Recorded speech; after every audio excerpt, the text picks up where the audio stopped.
নমস্কার। কবি শঙ্কর দাসের কবিতা শরতের সকালে। প্রকৃতি আজ সেজেছে শরতের আগমনে, ভোরের শিউলির গন্ধে আজি বাতাস চনমনে। ময়ূরাক্ষীর দুপার জুড়ে সাদা কাশ ফুলে ভরা, নীল আকাশে ওই ভেসে যায় কাশফুল মেঘেরা। তারুণ্যের সকাল যেন জীবন নদীতে সুখের তরী। কামিনী দোলন চাপা মল্লিকা মাধবী ফুটেছে সারি সারি।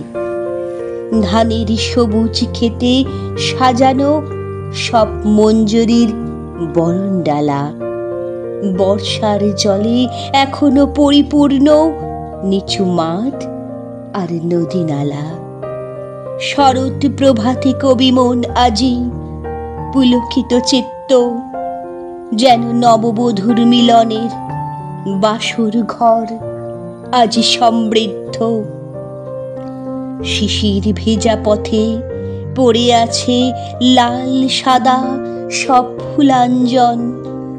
ধানের শীষের আগায় দোলে সহস্র মুক্ত মণি কাঞ্চন। দিঘিতে ফুটে কোমল ছোটে আসে অলি দল, শাপলা শাল